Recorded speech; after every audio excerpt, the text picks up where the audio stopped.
It's awesome. And I want that for you. And one of the ways that that's going to happen for you is if you take a good story and make it a great story.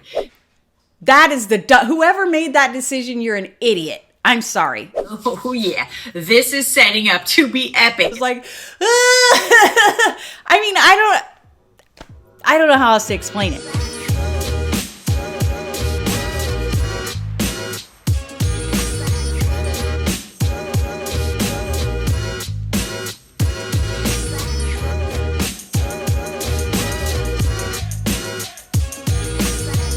Welcome back to the channel. It's your girl, Kelsey, rom-com author, former comedian, YouTuber, vlogger, podcaster, oversharer, bestie on the internet. We are talking about how to become full-time fiction authors. In this series, this is my frequently asked questions series. And I gotta be honest, this was not a frequently asked question other than the question of like, how do I sell more books? Why isn't my book selling? How do you write addictive books for people? Like I have people who I'm getting random messages from strangers all the time. Like, when's your next book coming out? I love this series. I can't believe this series is over.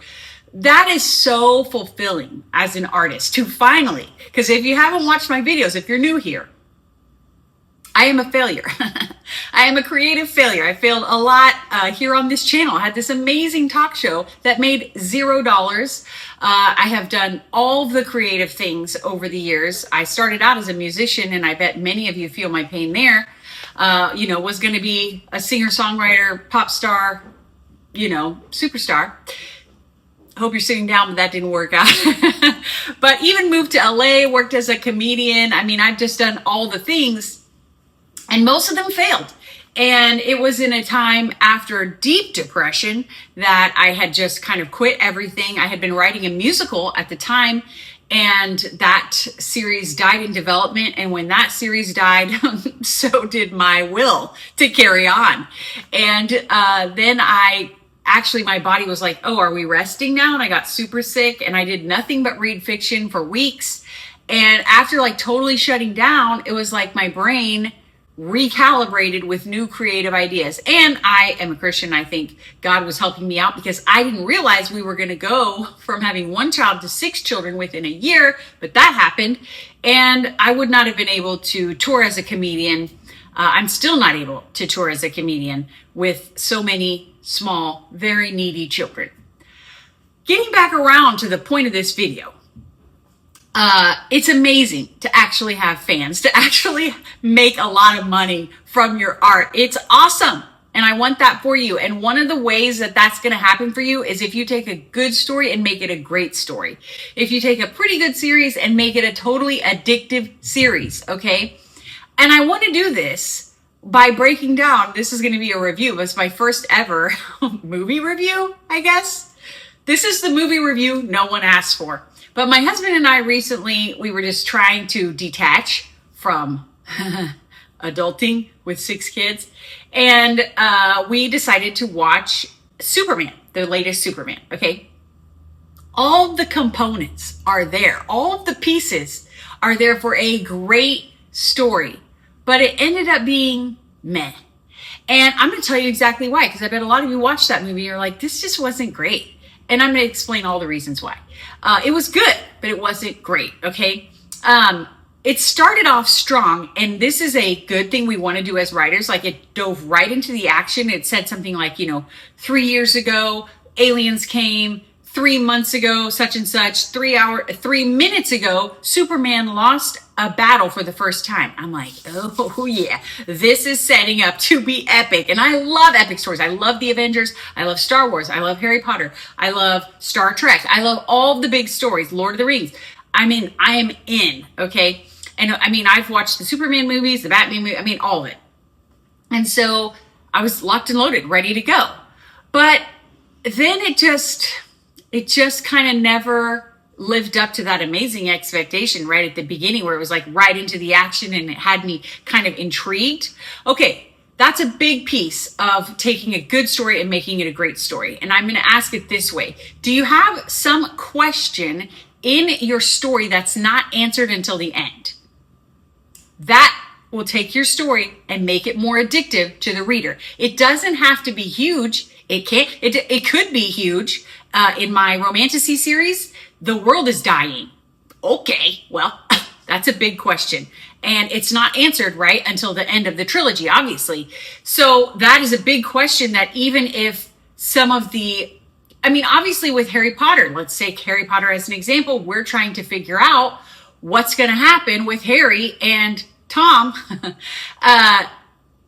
How is this going to come out? Eventually there's going to be a showdown. We know that it's coming, but each individual book wraps up and finishes. So maybe you're sitting there thinking, well, I write, cozy historical fiction, it's like, this woman goes on this journey to save her sister and yada, yada, yada. Okay. I'm not saying it has to be a mystery, guys. I'm saying there has to be mystery. You get me? It doesn't have to be a mystery. There has to be mystery. One example is in my little rom-coms. In book one of the sisters has a weird nickname, and you don't figure out why she has that weird nickname until book 3. So again, it's like, her nickname's Bob. Why do they keep calling her Bob? And what's funny is her name is Samantha, so they already call her Sam. So then it's even weirder that sometimes they call her Bob. Like, Bob is not shorter than Sam. What is happening? This is just one of those things. We as human beings want to have closed loops. If you can leave a loop open, the longer you can leave a loop open, the more the person will just keep reading until they get to it. They could be rage reading your book at that point, and they're still sticking with it because they want to close the loop. Okay. You've got to have something mysterious going on. You've got to have a question unanswered throughout the story. So let's get back into the Superman story. Okay. First of all, we're set up with Lex Luthor as the bad guy, and the movie is making a lot of assumptions that the viewers are just going to take on all they know of these famous characters. Like, I was sitting there thinking, okay, why is Lex the bad guy in this series? Like, in this movie, what's he do? Because depending on which Superman book you've read or Superman movie you've watched or TV series you've watched, yada, yada, yada, Lex and Clark are adversaries for different reasons. And so I'm like waiting. I have no real reason to, I dislike Lex because he's annoying, but he's not, I don't know why he's the bad guy. And it doesn't really tell me. And so right off the bat, I'm kind of like, okay, so that was one thing that they did wrong. You shouldn't assume that your reader knows about your characters. You shouldn't, and even if it's like book 2 or book 3, you've got to put in some supporting sentences to remind the reader, okay, this is who this person is. This is why they're angry. This is why they're the bad guy, or this is why we love this side character, etc. You cannot assume too much about your reader. You don't want to spell everything out, but you have to at least, give them a reason to love or hate someone. I didn't really have great reasons to hate Lex Luthor, and I didn't really understand why he was on this tirade. And then there's this other country involved. Why does Lex Luthor care about this one country? Lex Luthor has all this money and all these resources. He could just go after Gotham City directly. Why is he cared about this random other country? It was very confusing. And I feel like just a little bit of context with him could have gone a long way for us to really hate Lex Luthor. You want your reader to really hate the bad guys and really love the good guys. And if you're not doing that, it's not going to have the sparkle factor of when you just can't stop reading. Really strong characters, really strong emotions from the reader about these characters. Okay, right off the bat, they didn't really set up Lex Luthor for me. Then Clark has a dog. I'm like, okay, this is new. This is great. But we know that he's dog sitting, I think, and that's it. And we know that he's kind of annoyed and the dog's kind of a hot mess. But it turns out to be a really big deal, spoiler, because his whole reason for going after Lex later on is because Lex takes his dog. But at the beginning, we get the vibe that Clark doesn't really like the dog.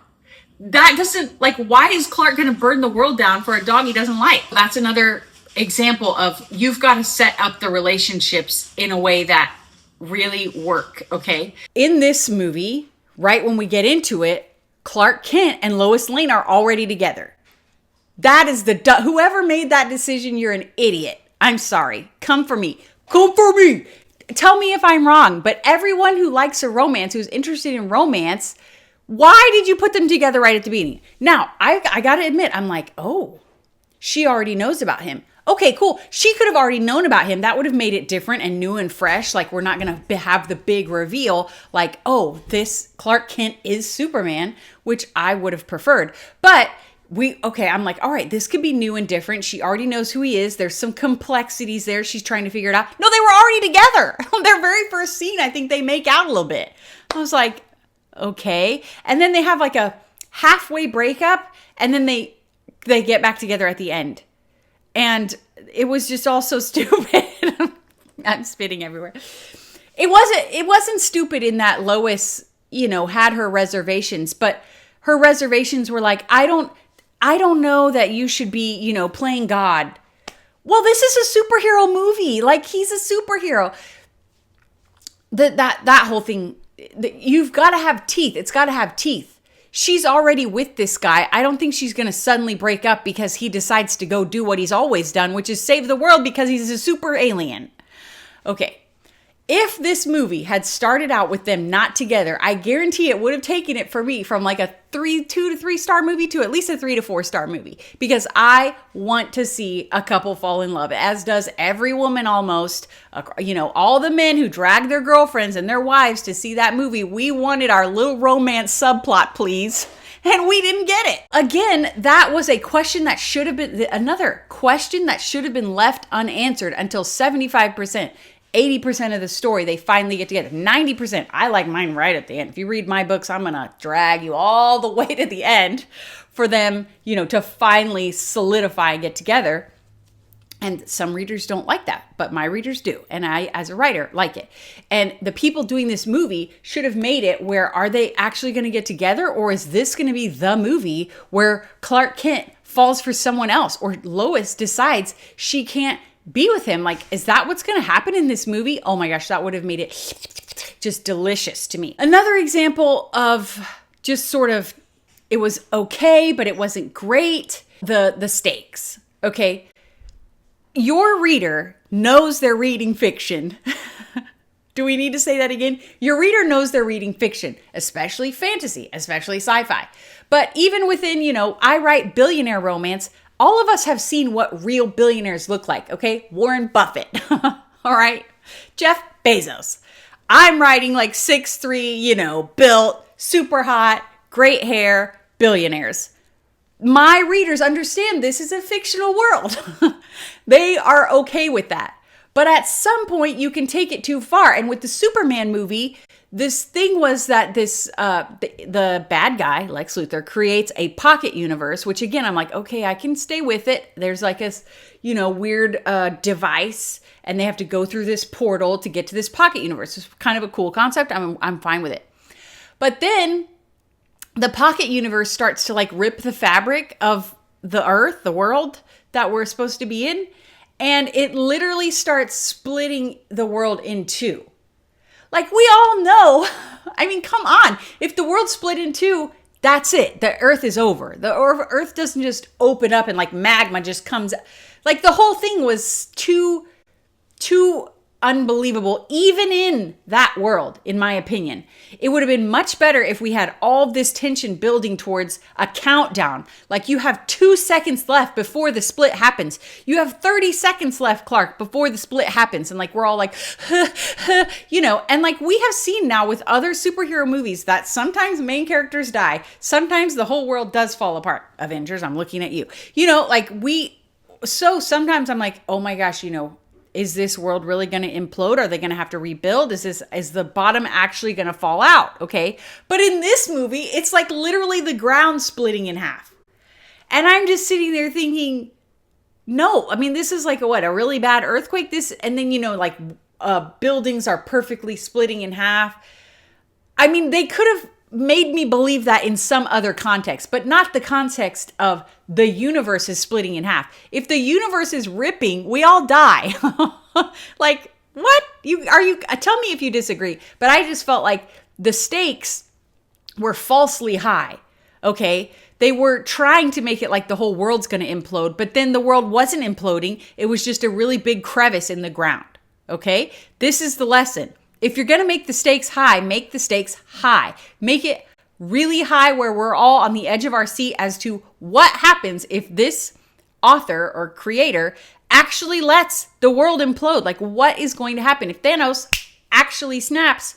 Oh my word, make the stakes high and take us along for a journey of the stakes getting higher and higher and higher and higher. I felt like the stakes were already super high at the beginning of the movie, because we've got this weird, I don't remember the name of the country. I'm going to say Bolivia. It wasn't Bolivia, but this country conflict, and the pocket universe already existed. He had already made it. And I mean, it almost felt like some parts of this were just a sequel. Here's another really big one. All right. And I'm going to tell you how to fix this. What? I need coffee. Okay, go ahead. Was there anything you hated about the Superman movie that I haven't covered so far?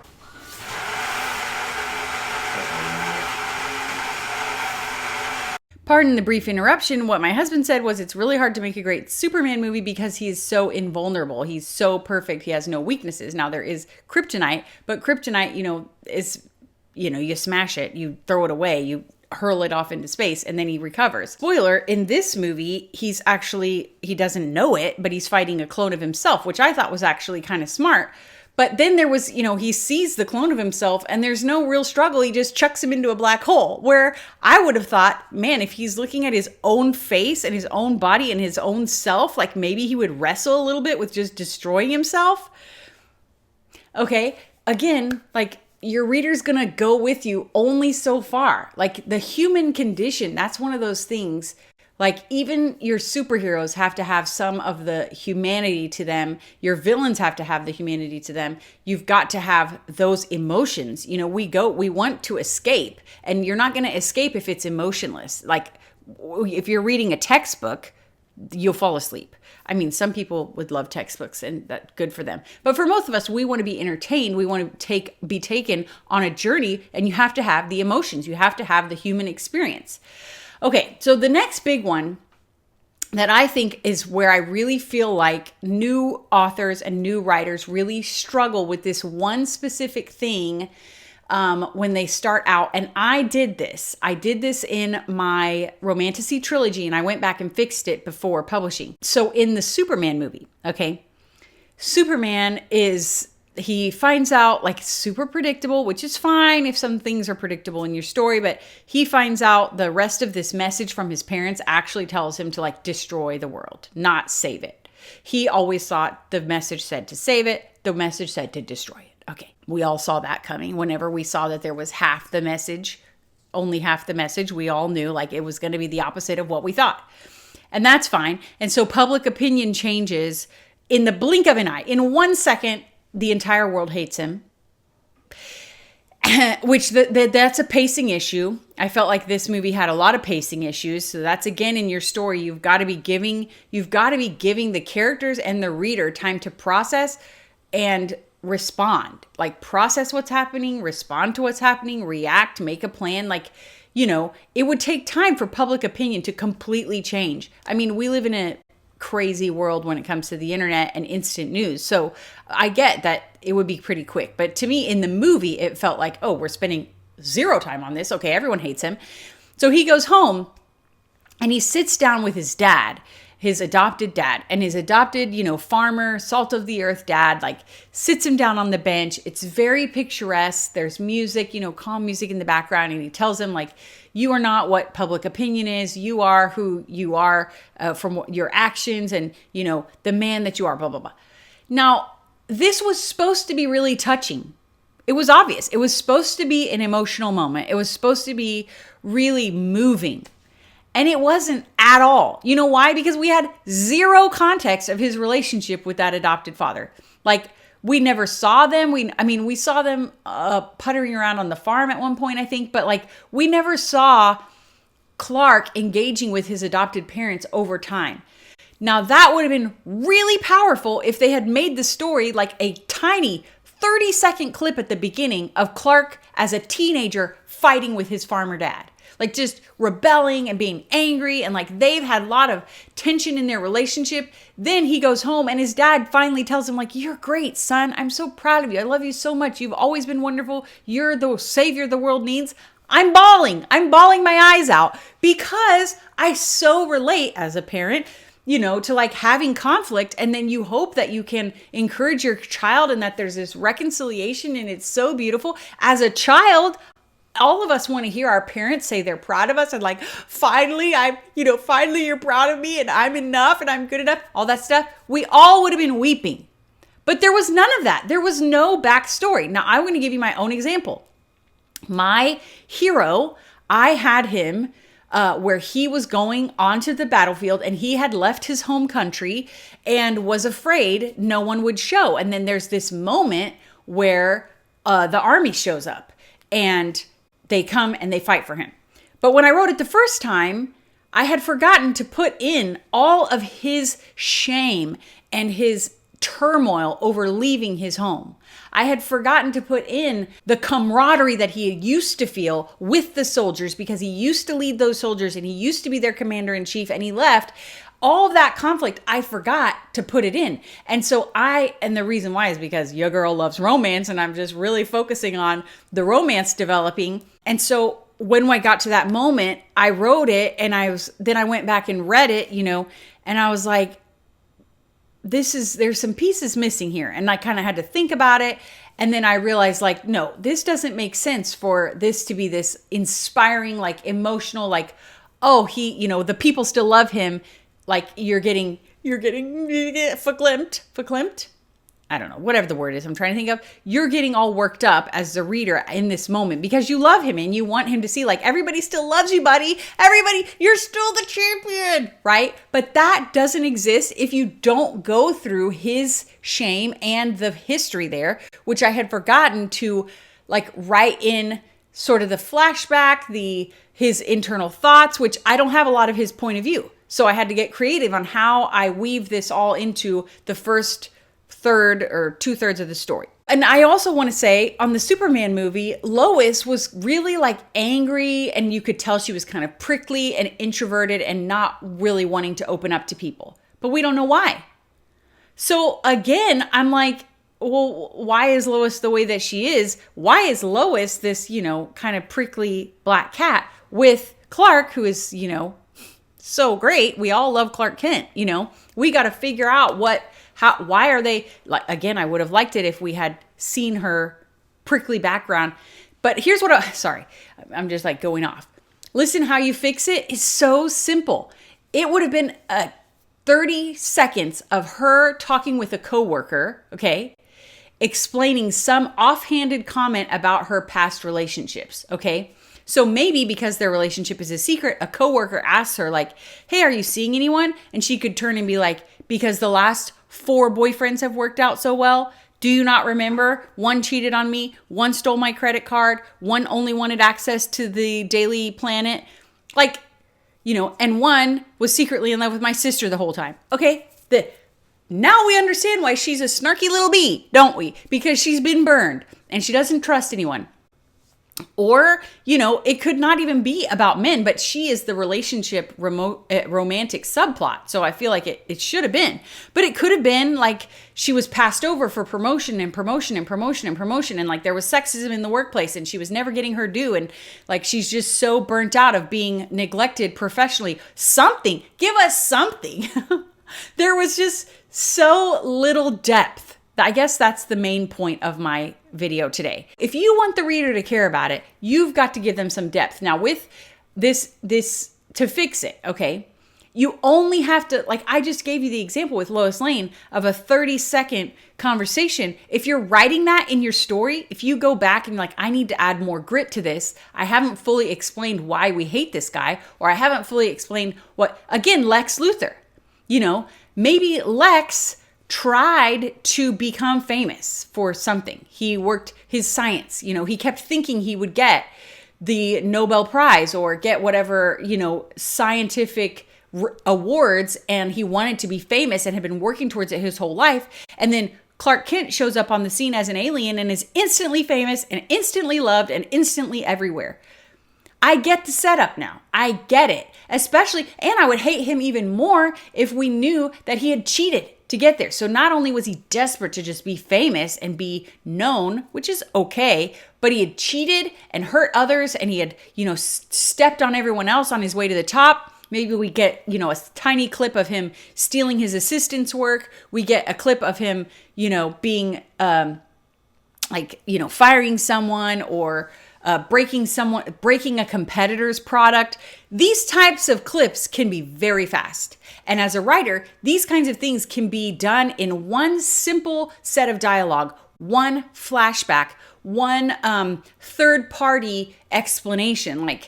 With my fantasy series, which I hope you'll go read, but what I ended up doing was talking a little bit, adding some dialogue between the best friend and our female main character, explaining how much he missed those days where our male main character was the leader of the army, and how much fun the men have, and how great a leader he was, and how much everybody loved him and they had the best time of their lives before he left. Okay, so I've set up that man, he was a wonderful leader. He was the leader every army would have wanted. He was out there, himself taking on the big risks and, leading by example and all this stuff that you just want in a leader, you want in your military general, right? Then I also had added a couple sentences to his point of view, which he only has a few chapters, 2 chapters, maybe 1 chapter. But I added in there, some additional shame about leaving his men. Okay. And then before the big scene, he tries to temper her expectations because we're hoping that some people show up to help them with this battle. And he's like, I don't know that they'll come. I left them and I haven't been home since. So, it's likely no one will come. All of those things were just a few sentences that set us up for this moment where the cavalry arrives and you're just like, ah! I don't know how else to explain it. What I want you to hear from me, and this is something that I go back and fix it in my second and third drafts. I always kind of write fast and I really want to get to the payoffs, the emotional payoffs. But it can be fixed with just a few sentences here and there.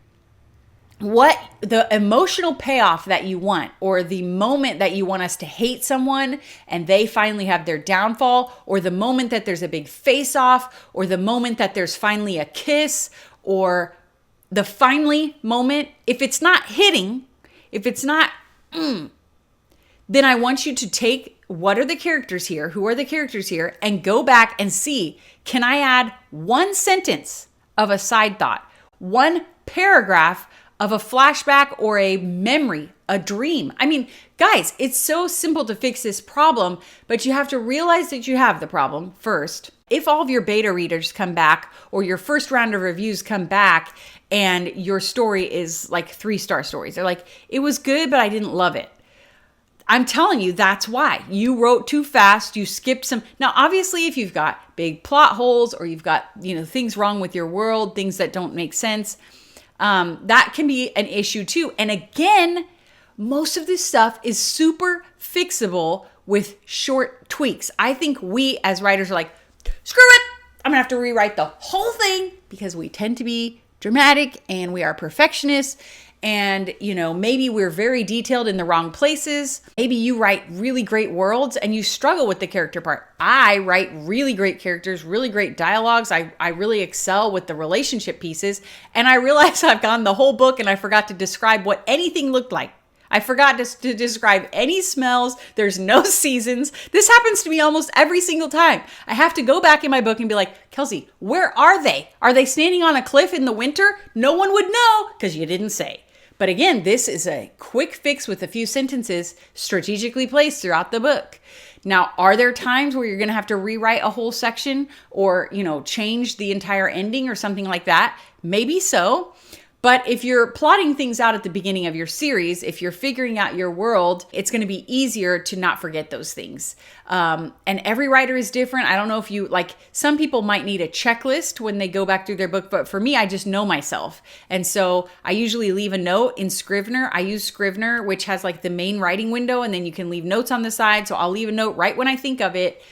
Maybe I'll go to a specific chapter if I need to, but I'll leave a note that says, don't forget to go back and write the seasons. Don't forget to go back and write what so-and-so actually looks like because you never said, you dumb. This is not rocket science. It is. Writing books is really hard, and writing great characters is really hard, and writing a great plot is really hard, and making something addictive is really hard. But I hope you hear me say that the fix can be simple if it's thought out, strategic, put in the right places. We're just talking about a sentence here and there, a paragraph here and there. Wrapping up the Superman movie, it ends with her saying, "I love you too," because they kind of had this wishy-washy little fight. He saves the world, obviously, and like the big crack in the earth just goes back together. He tossed his own clone into a black hole, so he's gone. And Lex is arrested. I mean, everything is like tied up at the end. But again, I never cared about any of it. So I got to the end and I was like, okay, because I didn't care all the way through. There was no big unanswered question. I mean, I guess the question was, who was he fighting? A clone of himself. That was like the one interesting piece of the movie. The other unanswered question, I guess, was, how is he gonna... I mean, there was this moment where he's in jail and he's got to go, he's stuck in this room with kryptonite and all that stuff. But really, the only unanswered question was, who is this guy fighting? Because that was the main thing, was that he was fighting against someone who could actually defeat him, somebody on Lex's team. And how was he going to defeat this guy? So, yeah, that I hope helps you with your writing. And if it doesn't, then don't let me know. The last thing I want to say about this, remember, I want you to be a full-time fiction author. I want you to quit your job, write full-time, have this beautiful creative life where you're reading great things and writing great things and you're listening to wonderful music and you're enjoying poetry and you're painting and whatever else, just like creativity bonanza, full-time. You're the master of your creative ship. I want that for you. And as I have said over and over again, that means you shouldn't be thinking about one book. You should be thinking about a book series, okay? And so all that I have said in this video about one story, you need to think about over multiple books. So in my rom-com series, you figure out right at the beginning, something is off with the oldest sister in book 1. It's reiterated again, especially in book 4 and 5. 3, 4, and 5, you really start to get more and more hints about the oldest sister. Well, the oldest sister is book 6. It's all these things that we want to close the loop. And as writers, we want to have the read through where someone starts and they go all the way to the end. Each of my books has a happy ending. There's no cliffhangers in my 6-book series.